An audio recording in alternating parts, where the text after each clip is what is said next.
Welcome to DY news. ఆంధ్రప్రదేశ్ను స్వర్ణయుగం వైపు నడిపే రథసారథి చంద్రబాబు నాయుడు.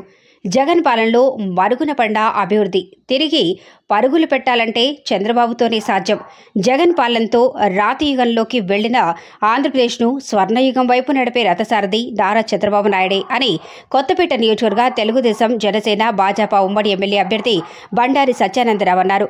రావులపాలెం క్యాంపు కార్యాలయం వద్ద జరిగిన కూటమి, టీడీపీ, జనసేన, భాజపా ఉమ్మడి పాత్రికేయ సమావేశాన్ని ఏర్పాటు చేశారు.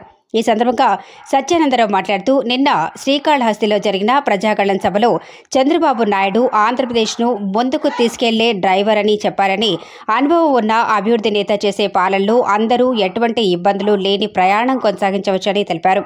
జనసేన ఇన్ఛార్జ్ బండారు శ్రీనివాస్ మాట్లాడుతూ, జనసేన అధినేత పవన్ కళ్యాణ్ రాష్ట్ర భవిష్యత్తు కోసం పొత్తు పెట్టుకున్నారని, అంతకు తగ్గట్టుగానే కొత్తపేట నియోజకవర్గంలో కూడా కూటమి ముందుకు సాగుతుందని అన్నారు.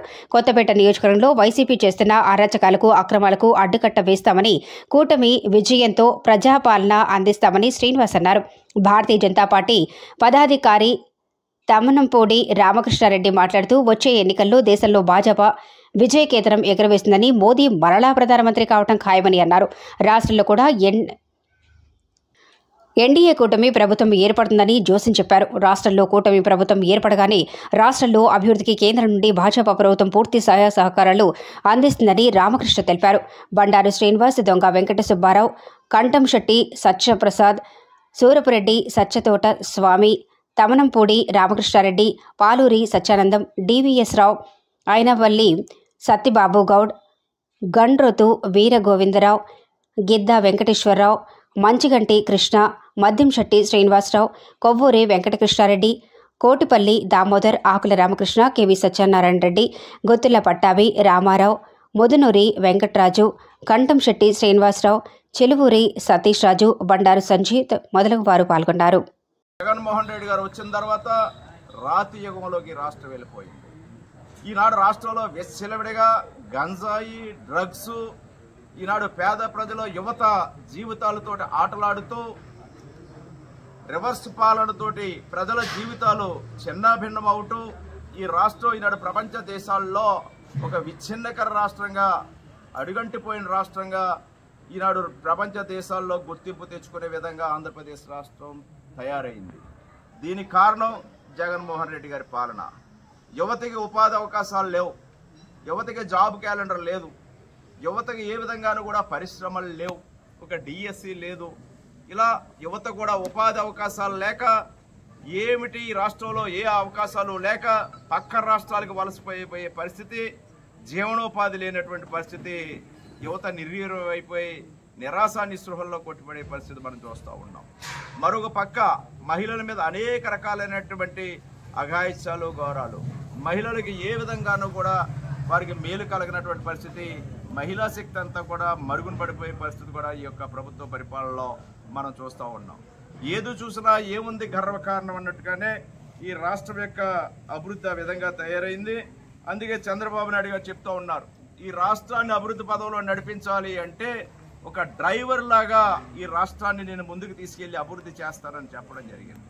ఈ రాష్ట్రం మరుగున పడిన అభివృద్ధిని మళ్ళా సజావుగా, సాఫీగా మరి జీవన ప్రయాణం, ప్రజల యొక్క జీవన ప్రయాణం సాఫీగా వెళ్ళాలంటే మరలా చంద్రబాబు నాయుడు గారు, ఎన్డీఏ ప్రభుత్వం, పవన్ కళ్యాణ్ గారి నాయకత్వం, మోడీ గారి సహకారం నేడు ఆంధ్రప్రదేశ్ రాష్ట్రానికి ఎంతో అవసరం.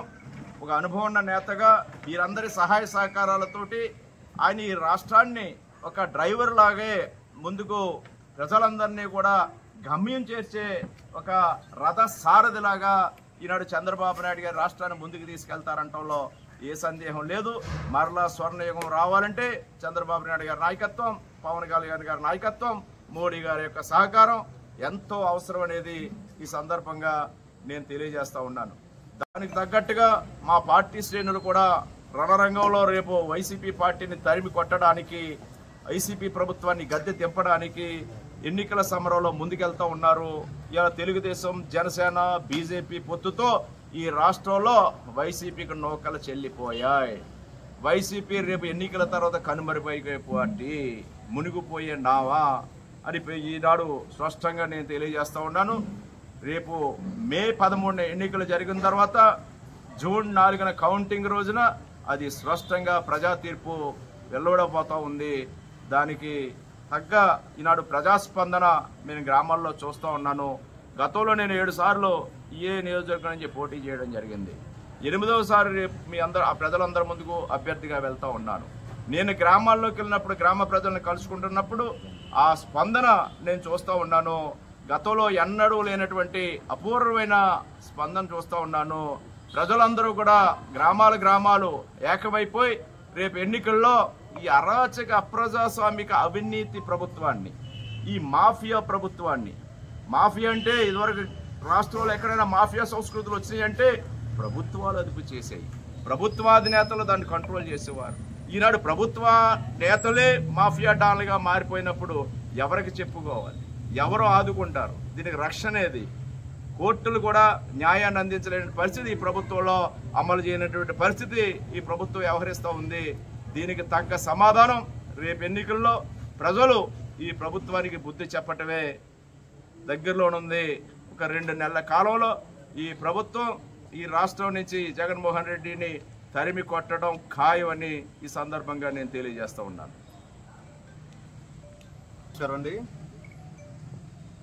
జనసేన పార్టీ అధ్యక్షులు పవన్ కళ్యాణ్ గారు రాష్ట్రం ఈరోజు రాజధాని లేని రాష్ట్రంగా అధోగతి పాలైపోతుంది, భావితరాల భవిష్యత్తు నాశనం అయిపోతుందనే ఆలోచనతో ఒక కూటమిగా వెళ్ళాలి, ఈ ధృతరాష్ట్ర పాలన అంతమొందించాలి, ఈ ధృతరాష్ట్ర కౌగుల నుంచి రాష్ట్రాన్ని కాపాడాలనే ఒక ఆలోచనతో తెలుగుదేశం పార్టీ అలాగే బీజేపీ పార్టీ జనసేన కలిసి ఉమ్మడిగా వెళ్లాలని ఒక ఆలోచన తీసుకోవడం, ఆలోచనలో భాగంగానే ఈరోజు కొత్తపేట నియోజకవర్గాన్ని తెలుగుదేశం పార్టీ ఉమ్మడి అభ్యర్థిగా మా సోదరులు బండారు సత్యానందరావు గారికి నిర్ణయించడం, దానిలో భాగంగా మేమందరం కూడా అటు BJP party, Telugu Desam party, Janasena party ఉమ్మడిగా మేమందరం కూడా ఒక రాక్షస పాలన మీద పోరాటం చేస్తూ ఉన్నాం. ఇక్కడ ఒక వార్ వన్ సైడ్ అన్నట్టుగా కొత్తపేట నియోజకవర్గం అయితే ఉంది. ఒక అద్భుతమైన మెజార్టీతో విజయం సాధించడానికి సిద్ధంగా ఉన్నాం. అందులో ఎటువంటి అనుమానం లేదు. ఉన్న అధికార పార్టీ అధికార మదంతో, డబ్బు మదంతో మేము ఏదైనా సాధించగలమనే ఆలోచనతో వారు నీచ రాజకీయాలు చేసుకుంటూ కూడా వెళ్తూ ఉన్నారు. వారు ఎన్ని చేసినా కొత్తపేట నియోజకవర్గంలో ఉమ్మడి అభ్యర్థి అత్యధిక మెజార్టీతో విజయం సాధించడానికి మేమంతరం కూడా ఉమ్మడిగా కృషి చేస్తున్నాం, విజయం సాధిస్తున్నాం. అలాగే రాష్ట్రంలో కూడా ఈ కూటమి ప్రభుత్వం రాబోతుంది. వారికి తగిన మూల్యం చెల్లించుకునే విధంగా ఈ ప్రభుత్వానికి హెచ్చరిస్తూ ఉన్నాం. ఇప్పుడైనా జాగ్రత్తగా నడండి మీరు, లేకపోతే ఈ 45 రోజులు పోయిన తర్వాత దానికి తగిన మూల్యం చెల్లించుకోవాలని కూడా హెచ్చరిస్తూ రాబోయేది కూటమి ప్రభుత్వాన్ని తెలియజేస్తూ ఉన్నా. మన కొత్తపేట నియోజకవర్గంలో ఎన్డీఏ కూటమి అభ్యర్థిగా బీజేపీ, టీడీపీ, జనసేన ఉమ్మడి అభ్యర్థిగా శ్రీ బండారు సత్యానందరావు గారు ఈరోజు నియోజకవర్గం ముందుకు వచ్చారు. కూటమి యొక్క అభ్యర్థిగా వారిని నిర్ణయం తీసుకోవడం జరిగింది. వారు గతంలో 3 సార్లు మన నియోజకవర్గానికి ఎమ్మెల్యేగా, శాసనసభ్యులుగా వారు సేవలు అందించారు.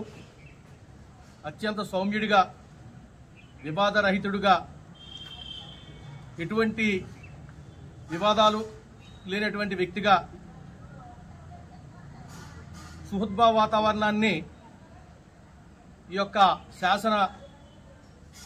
కొత్తపేట శాసనసభలో చాలా చక్కనటువంటి విధానంలో ప్రజలందరూ సామరస్యంగా ఉండే విధంగా ఆయన 3 టర్మ్ కూడా పనిచేసిన విషయం మనందరికీ తెలుసు. ముఖ్యంగా మన నియోజకవర్గ ప్రజలందరికీ కూడా తెలుసు. మన నియోజకవర్గంలో ఇప్పుడు ప్రజలందరూ కూడా మరలా అటువంటి సుహృద్భావ వాతావరణంలో శాంతియుతమైనటువంటి జీవనాన్ని ఈ రోజున కోరుకుంటా ఉన్నారు. ఏ గ్రామానికి వెళ్ళినప్పటికీ కూడా ఈ విషయం తేటతెల్లం అవుతా ఉంది. మనందరం కూడా ఈ 3 పార్టీలు కలిసి చక్కగా సత్యానందరావు గారిని అత్యంత భారీ మెజార్టీతోటి గెలిపించవలసినటువంటి అవసరం ఉంది. గెలవడం అనేది ఎలాగూ ఖాయం. కానీ ఎంత భారీ మెజారిటీతో చేసేస్తే మనకు అంత గౌరవంగా ఉంటుంది. కాబట్టి మనందరం కూడా కలిసికట్టుగా ప్రతి ఒక్క ఓటుని కూడా మనం నెగ్లెక్ట్ చేయకుండా మనకి విజయం సాధిస్తాము, విజయం ఉందని మనం నెగ్లిజెన్సీ కాకుండా ప్రతి ఒక్క ఓటుని కూడా భారీ మెజార్టీ దిశలో నడుపుకోవడానికి ప్రతి ఒక్క ఓటుని చిన్న ఓటుని కూడా అందరూ కూడా మనం ముగ్గురు మిత్రులు కలిసి ఈ యొక్క చేయాలని చెప్పి నేను కోరుకుంటా ఉన్నాను. అలాగే మన దేశంలో నరేంద్ర మోడీ గారు ప్రధాని అని చెప్పి ఎవరికి ప్రపంచంలో ఎవరికి అనుమానం లేదు. అన్ని సర్వేలు అదే చెప్తా ఉన్నాయి. ప్రత్యర్థి పార్టీ కూడా అంగీకరించేశాయి.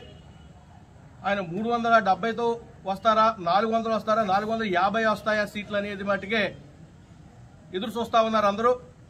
ఆ రకమైనటువంటి నాయకత్వం అక్కడ రాబోతా ఉంది. అలాగే ఇక్కడ ఎన్డీఏ కూటమి మనకి అధికారంలోకి వస్తే చంద్రబాబు నాయుడు గారు సీఎం అయితే మన రెండిట్లకి కూడా డబుల్ ఇంజిన్ సర్కార్ అని చెప్పి ఎక్కడా కూడా మోడీ గారు చెప్తా ఉంటారు. ఆ డబుల్ ఇంజిన్ సర్కార్ యొక్క ఫలితాలని మన రాష్ట్రంలో కూడా గతంలో 2014లో 4 సంవత్సరాల పాటు చూసాం. ఎంతో చక్కని అభివృద్ధి చేసుకున్నాం. అలాగే అనేక రాష్ట్రాల్లో ఎన్డీఏ పాలన ఉన్నటువంటి రాష్ట్రాల్లో చాలా చక్కని అభివృద్ధి జరుగుతూ ప్రజలు గూండాయిజం బాధలు లేకుండా, భూ కబ్జా బాధలు లేకుండా అత్యంత నిబ్బరంతో సుఖశాంతులతో జీవిస్తూ ఉన్నారు. ఆ యొక్క రాష్ట్రాలు దేశంలోనే జీడీపీ అభివృద్ధిలో అత్యంత ముందుకు వెళ్తా ఉన్నాయి. మిగులు బడ్జెట్లో కూడా వెళ్తా ఉన్నాయి. అప్పుల్లో లేకుండా ఉన్నాయి.